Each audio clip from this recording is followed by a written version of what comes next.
When these new round of protests came out as a result of the what was captured in Minneapolis, I had to begin to kind of synthesize and resolve for myself, how I felt about them in relation to the first round of protests that had to do with who thought that the restrictions were too harsh and that their rights were arbitrarily being taken away and stuff like that.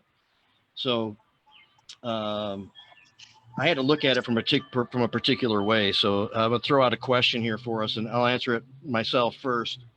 And but if you need to kind of take a different angle on it or a different take to make it your expression on what's going on make more sense, that's fine. This is just kind of how it came to me and how I had to kind of work a few things out. But later on in the show, we're going to have some great guests, and we'll also ask them too. Leaha Skylar from Young Dems. She is the campaign manager for Denise Kirchoff, who's running for Washtenaw County Commissioner. We have Al Williams, who's running for State House Representative District 3 in Detroit, which I believe is the district that I now live in. So we'll talk to him about that and his running mate, or he's running against Shri Talendar, who ran for governor last time. Tanendar, that's right. Yes. So,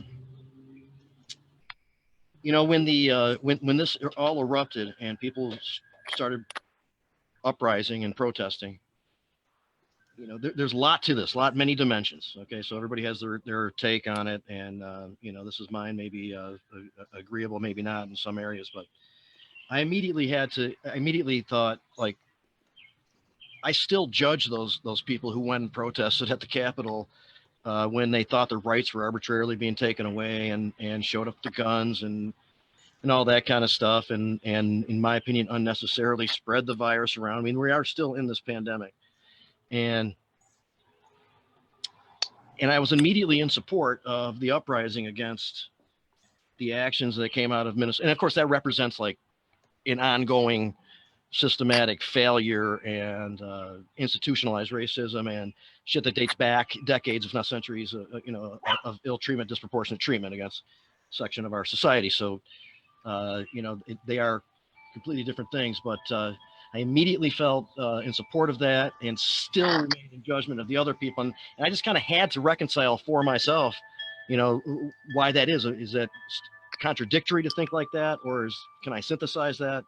And that's how I kind of took this whole thing on. And so the end result is I remain in judgment of those people who had the first few protests about the rights being arbitrarily taken away and thinking that the governor was going a little bit too far. I wasn't against them protesting or having issues with the governor. It was against the form of protest, at that time.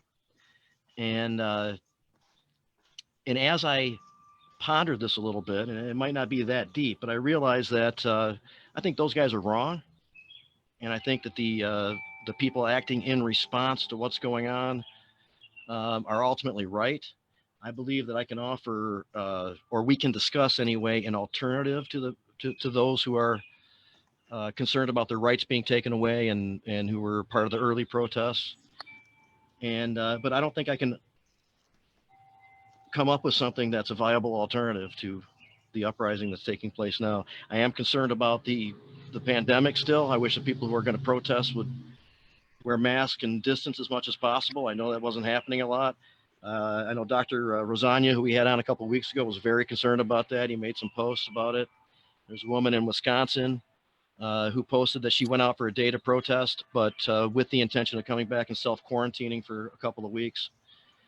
I didn't go. I'm going to be traveling a lot this month. I'm going to be going to meet with coworkers in 3 different cities. I don't think it would be responsible for me to be around a lot of people and then go travel to different areas and be with associates and the public and stuff in other places.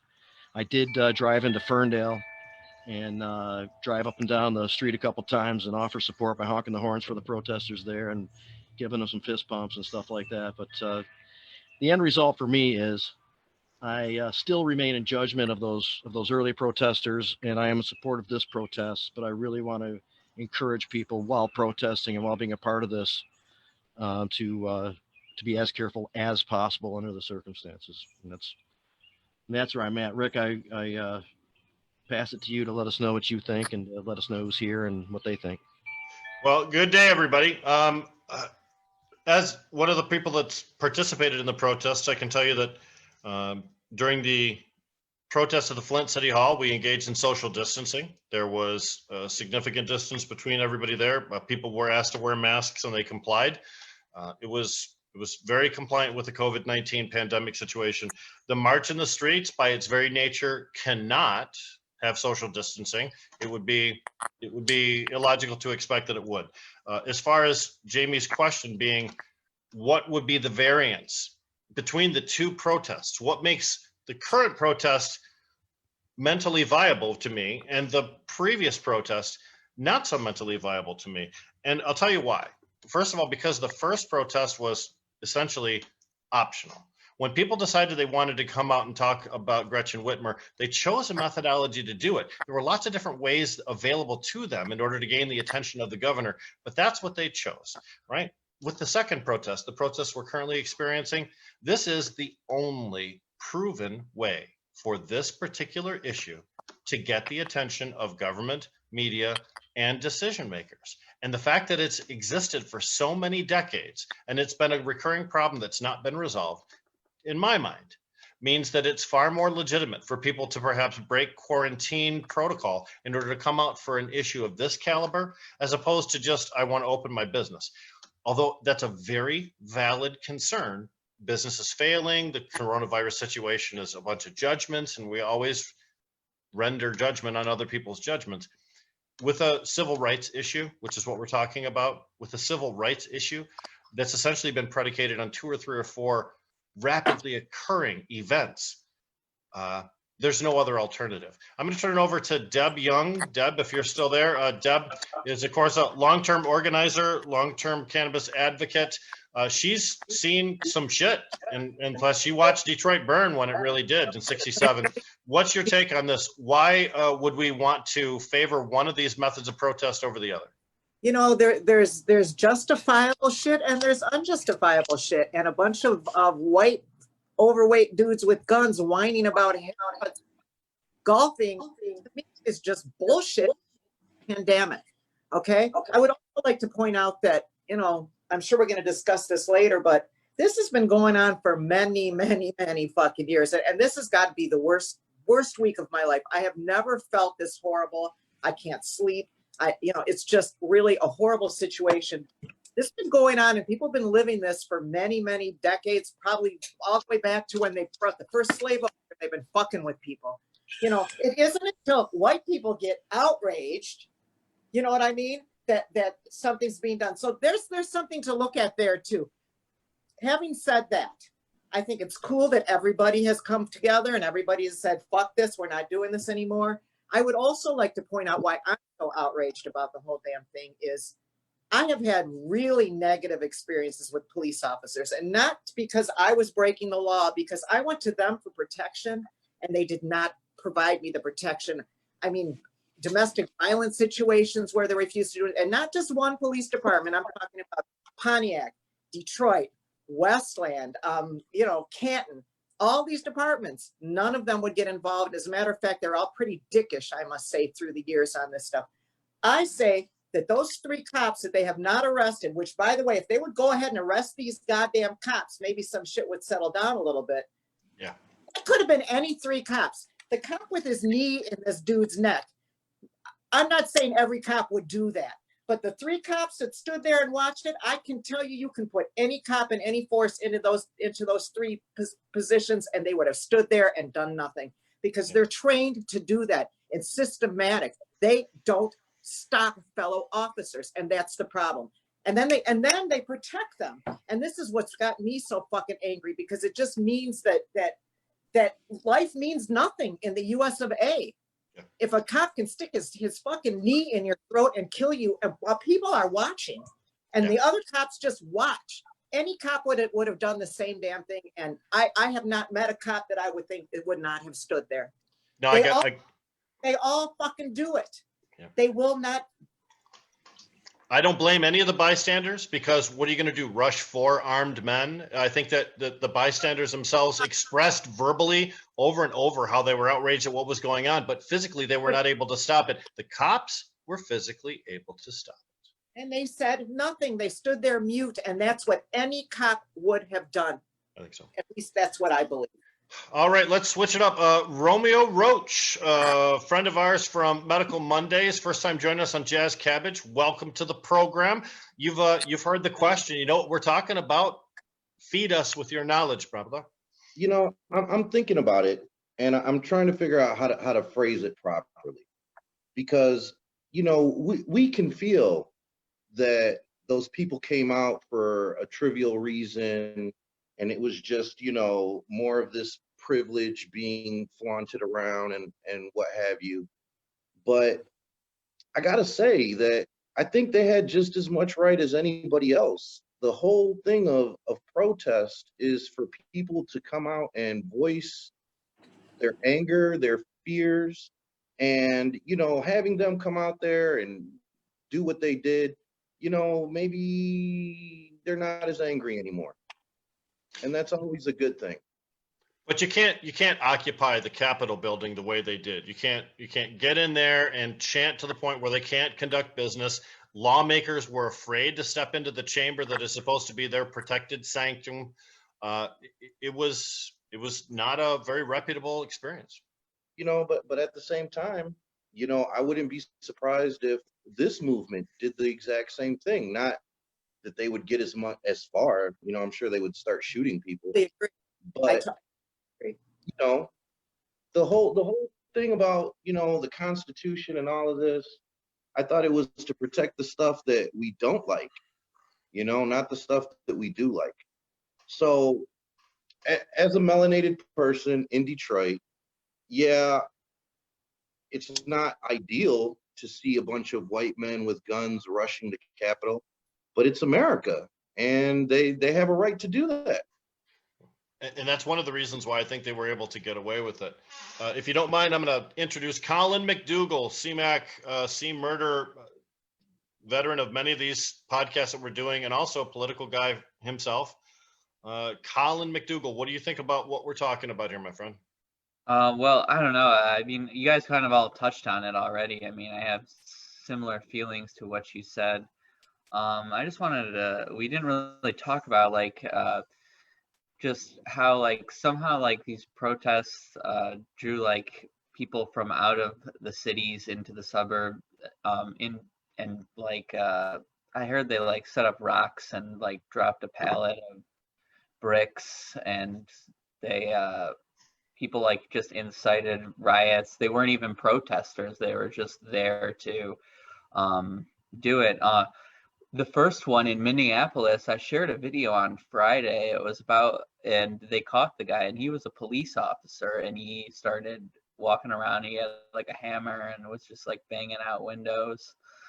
And also like just the rhetoric that our president is saying about it. In the last week, we've seen that he's like been on Twitter. They've prohibited his tweets for causing, you know, hate, racial violence, and just inciting violence. So yeah, I mean, I think protest is has to be there. I don't really agree with Roach that like a bunch of angry white men can just go into the Capitol and wave their guns and scare their our lawmakers into not voting on bills or voting on bills to take away what they perceive as their rights. So, and just I'm not going to be out in the pandemic protests right now. I don't know what's going on, and still I just feel I shouldn't get sick. It's probably best. I think most of us, and I think all of us on this call, agree with the right to be able to peaceably protest. All of us have participated, to the best of my knowledge, in protests in the past. But you can do a good thing badly. And sometimes you can have the best of intentions and step across the line, or you can think that you're within your boundaries, but actually not be. So when we did protests, we always made sure to respect media, to respect rules. We made sure that the focus was on our message, not necessarily on our attendees. And sometimes the people that are there can get you in a lot of trouble. Berg, B. Erg from Medical Mondays. Also, thanks for joining us today. You've heard the question, you heard the dialogue. Let us know what's on your mind, sir. Yeah, well, I mean, Debra touched on the subject that, you know, has really touched my life, you know, and that's just, you know, how police just ignore things, you know what I mean? Like, it's just like they're trained to look past, you know, what people are actually doing, you know, and just it seems like they're almost like trained to just be combative, and that's it, you know. Like one of the main reasons that my parents moved outside of the city, and my parents lived in the city their whole lives, you know. They grew up in Southwest Detroit. I grew up in Southwest Detroit. But one of the deciding factors is, you know, like four assholes, you know, tried like jumping me in front of my parents' house. My mom, I didn't even want to call the fucking police. I just wanted to deal with it my own way, you know. Well, my mom insisted on calling the police. The police show up and they're like, oh, well, what do you want us to do about it? If you don't like it, move outside of the city. Yeah. What kind of fucking answer or what kind of fucking response is that? You know? And this is after waiting 4 hours for the motherfuckers to show up. Yeah. So I know what you mean. Been there. Definitely call the police for protection, and they basically say, fuck you. Yeah. Somebody break the house, they don't show up. Yeah. Flint Police Department says come down and fill out a report. We're not coming out to your place. Oh, definitely. I just want to point out that we've been talking in detail about the protests and all the rest of this, and we've hardly mentioned George Floyd's name. Now, we always want to make sure that we give respect where respect is due, but I think it encapsulates the concept that what we're talking about here is a much larger issue than the death of a single individual. Although that was the touchstone, like I mentioned, there have been several people whose deaths very prominently at the hands of white law enforcement officers have happened in sequence to drive up the anxiety level, and it's reached a tipping point. And now it's become about more than just that one particular incident. I think that's why you're seeing protests in England. You're seeing protests in European continents, nations, all over the place. It's a bigger issue. Don't you feel that cops do this all the time? Just most of it escalate far killing somebody. But break my fucking floating rib in the back of my back because they have a tonfa shoved in my back, pushing me up against a cruiser, leaning into it with his whole body weight. Yes, I'm. They do this all the time. Any incident could result in a death. This is what is ridiculous about this whole fucking thing, is they do this daily. This is not an aberration. This happens all the time. So let me just say that I attended the rally at the Flint City Hall just yesterday, and I listened to a lot of people talk about the problem, and I've listened to very few people talk about solutions. Now, Sheldon Neely, the mayor of Flint, former House representative, introduced 2 ordinances to City Council that would make a bunch of changes, things that we've been looking for, some accountability. But as far as specifically holding police accountable, my ideas have included taking prosecution of police officers out of the county. When there's an issue about police violence or police discharging a weapon, the decision about whether that violence or that discharge was appropriate should be made by someone who's never met that officer, who doesn't have a bias, who doesn't have to work with them all the time.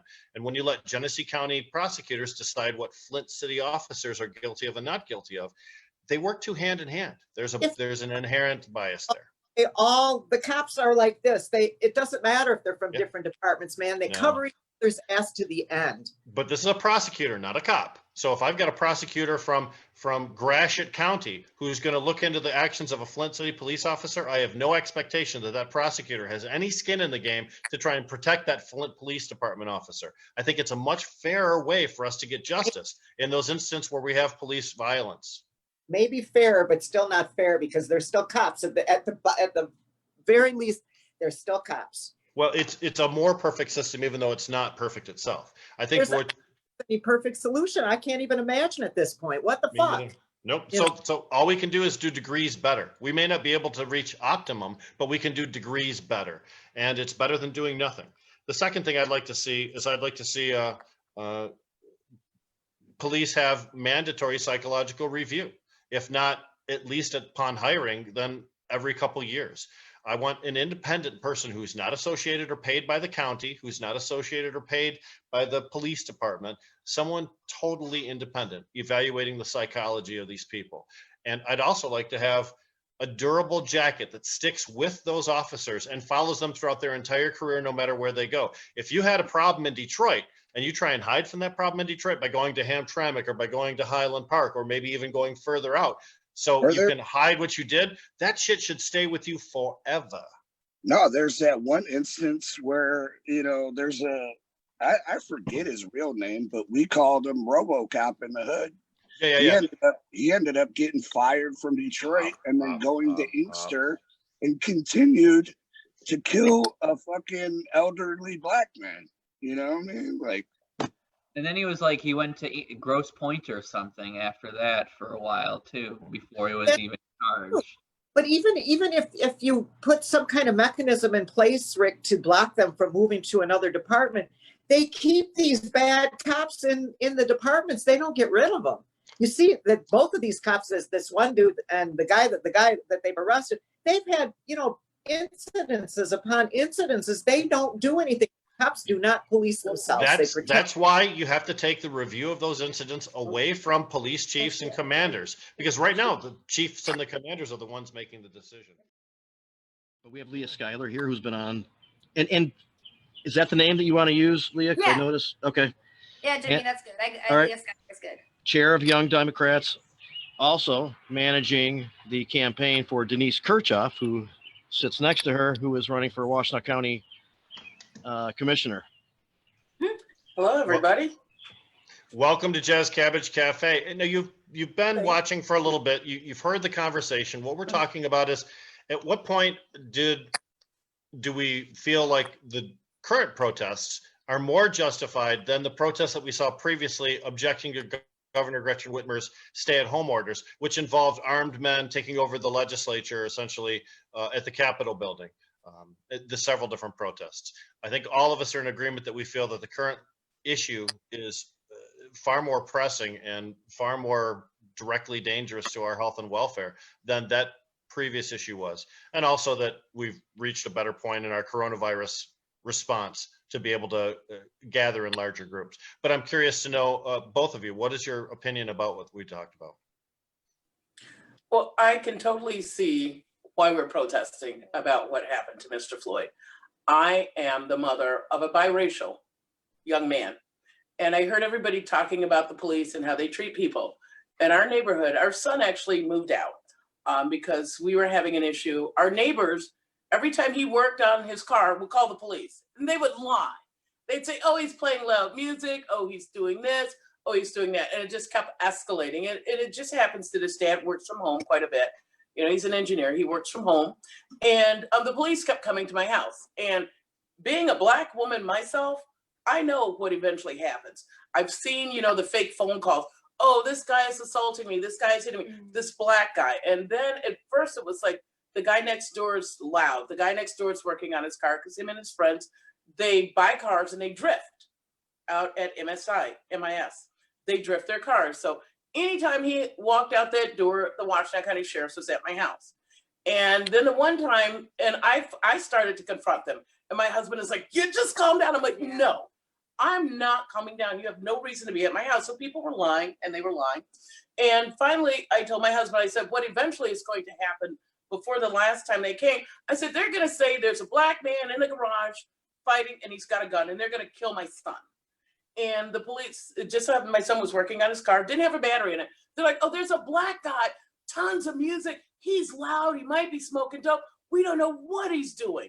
And now the sheriff had been called so many times, and usually it was the same one. At this particular time, we got a black officer, and we didn't even know he was there. So he sat back for 10 minutes, and he came up and he said, yeah, I got a report. I said, my son walked out the house. Of course you got a report. Now I should tell you, my son is about 6'6", 289 pounds, and he works out. And so people see him as this big black guy. And they came up and the guy said, you know, I sat for 10 minutes. They're like, we didn't hear a sound. And my son was so upset, he just started throwing tools. And I said, Devin, just calm down. I said, you know what? There's not even a battery in the car. He could not crank the car. But this is what happens to people of color. Now, I live in Ypsilanti Township. The part of Ypsilanti I live in is less than 12% people of color. So there's me and another neighbor on the block that happen to be people of color. Now, who do you think called? If I had lived in another neighborhood and literally we had about 8 visits every time my son walked out the door to work on his car, the sheriff was called on my son. It got so frustrating. He said, you know what, Mom? I think I'm going to move out. And the neighbors are standing outside staring. And it just so happens on my block, guess who lives? A retired Ann Arbor police sergeant. Wonder who called all the time. Now, we've all heard about that scenario. How eventually was that going to go? Because we told them, I said, you know, I'm going to file. I said, who called? They won't tell us. I said, I'm going to file a FOIA.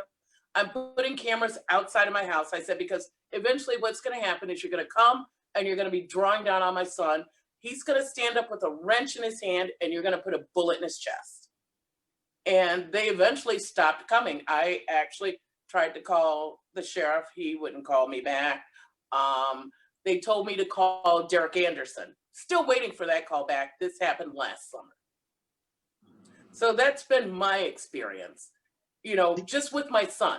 He literally had to move out of our house because every time he walked to the garage, some neighbor called the police on him for just being alive. Could you explain who Derek Anderson is, just for context for our viewers? Derek Anderson is the community resource officer in Washtenaw County. Thank you. So his role is to go between us and the community. And one of the reasons I'm running for office is because I don't feel like there's accountability or accessibility to our officials. I was talking to Lea about, you know, when I saw all of this going on, I think every community should have a community commission to police our police. It should not be made up of police officers. Do you really think a police officer is going to police a police officer? There needs to be a community board that you report to every week. These are the complaints we got against our officers. There needs to be a board in every community that people can go to when they feel like, you know what, this officer did me wrong.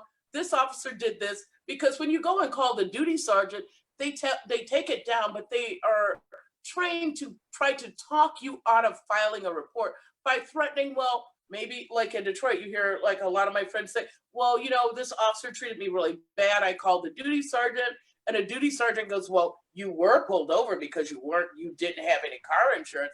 We could make that worse. Now, do you want to file a report? It's like, what are you doing?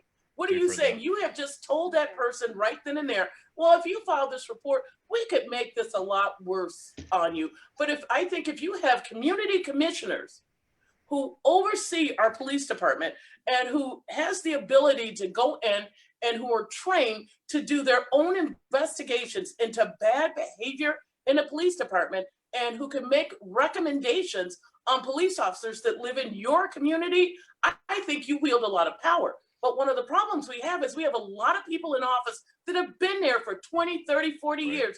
They don't want to change because they're buddies with all of these